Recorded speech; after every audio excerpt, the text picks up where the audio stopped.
Another war in the Middle East. And as in other wars, the innocent suffer.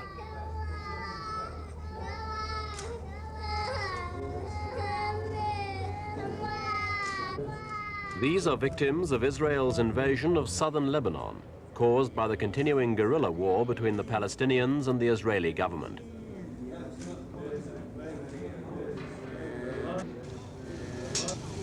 The invasion was sparked by an attack on Israeli civilians. 13 guerrillas from southern Lebanon landed near the coastal highway north of Tel Aviv. They seized a crowded bus and sped off, shooting at passing cars. A gun battle with police ended the raid, but a total of 36 Israelis, 13 of them children, were killed.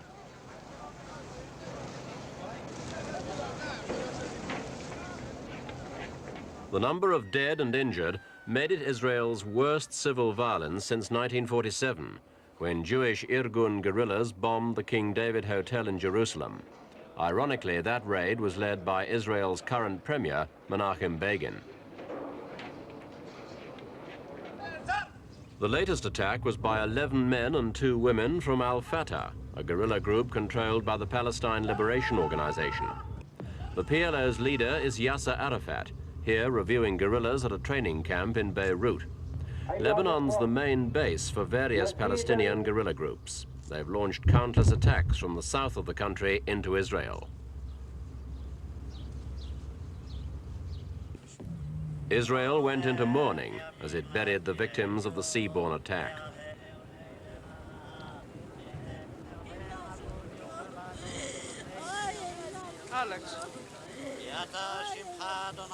This was the funeral of an Israeli sailor who was on the death bus while on leave.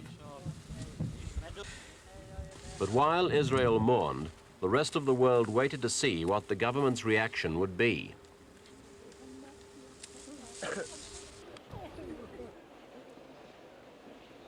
Prime Minister Begin chaired an emergency cabinet meeting the morning after the attack.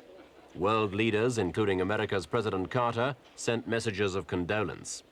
But they urged the Israelis to temper their anger with the thought of how much damage a revenge strike might do to chances of a negotiated Middle East settlement.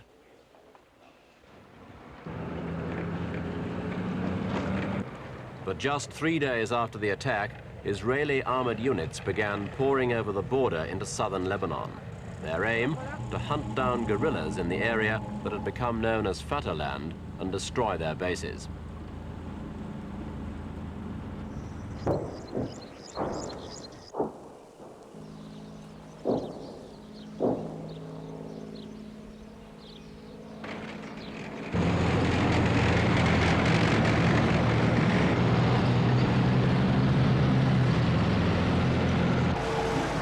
As they moved in, retreating guerrillas fired rockets into northern Israel.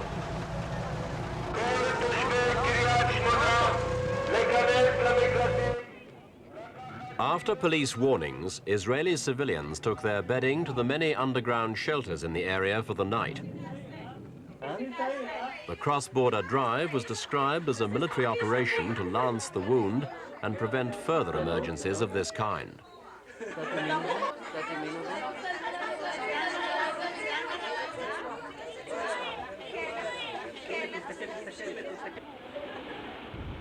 Israeli destroyers and fighter bombers backed up the tanks, infantry, and artillery.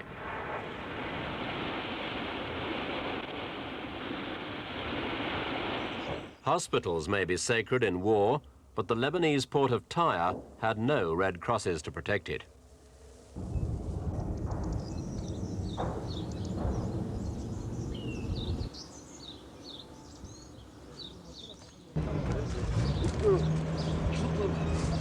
The Israeli ships took little active part in the fighting, but they were able to locate precisely some Palestinian positions and radio map references to artillery crews and pilots.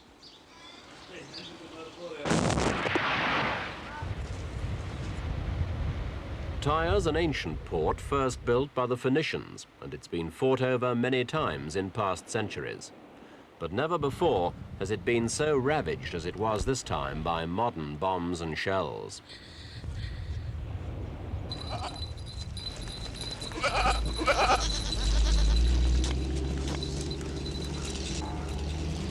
The Israelis didn't take Tyre, but many of its people, especially Muslims, joined the flood of refugees from the southern Lebanon fighting. At least 700 Lebanese and Palestinian civilians died in the fighting. Many more were injured. There was another air raid as these people recovered in a Tyre hospital.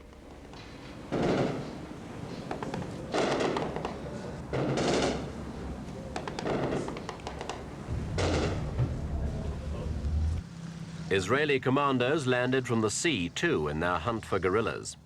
But these cars were packed with 20 non-combatants fleeing north from Tyre when they were fired on by commandos. 13 people, 5 of them children, were killed.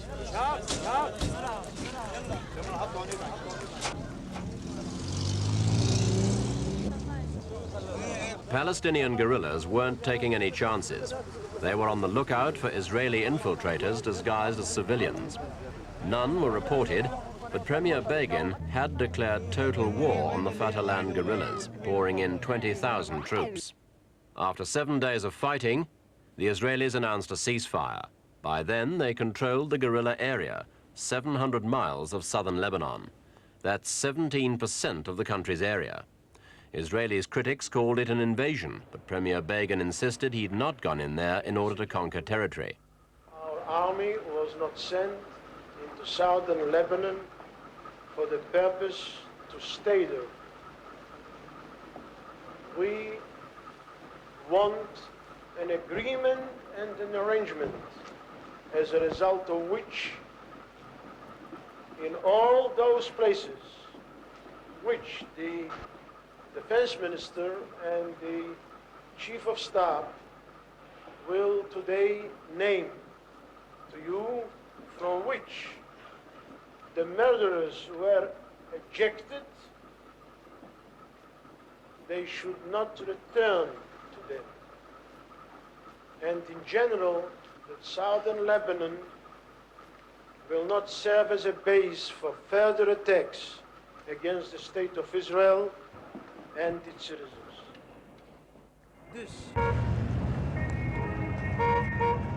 Israel's determination to deny the area to the guerrillas has brought devastation to much of it.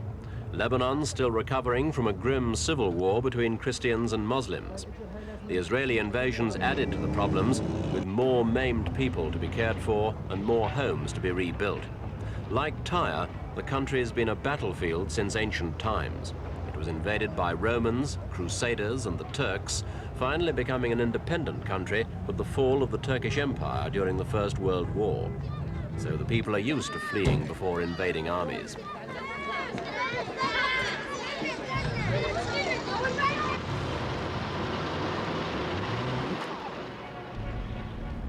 More than 200,000 people have fled the fighting, and most have headed for the capital, Beirut.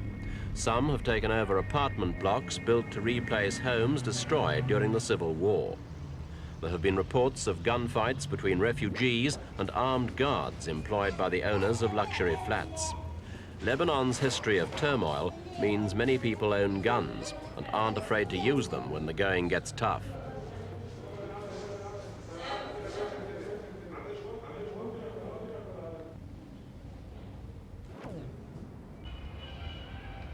Providing emergency camps for the flood of refugees has been a major problem for the government, which has appealed for international aid. Southern Lebanon is mountainous and wooded, ideal territory for a guerrilla war. So the Israelis sent in ground troops in the wake of the heavy guns and aircraft to hunt down the Palestinians. The Israeli premier didn't announce plans to withdraw from Fatahland, despite the fact that a UN Security Council vote had demanded his forces be withdrawn.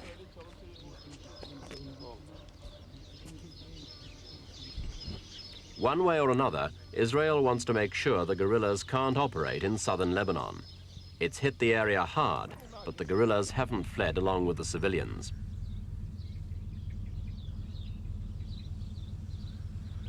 A few minutes after leaving the Israelis, roving report met these Palestinians ready to carry on fighting. The invading Israelis claim to have killed 250 guerrillas. There were believed to be 6,000 when they moved in.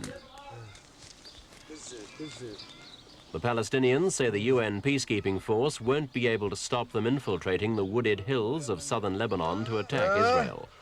They've even begun stealing United Nations uniforms for disguise. Their determination and philosophy was summed up in Beirut by PLO spokesman Mahmoud Labadi. We have the will and we have the determination and we have a just cause and we can fight and we can resist.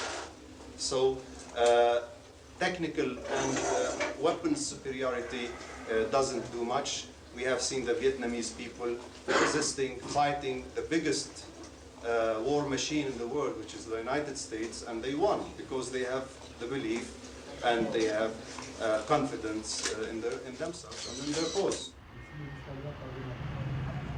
No one can deny the devotion of the Palestinians to their cause. They've embarked on enough aircraft hijacks and other virtually suicidal missions to prove that. They've fought Zionism in their homeland since the advent of the Jewish state soon after the First World War, and they're not going to stop now.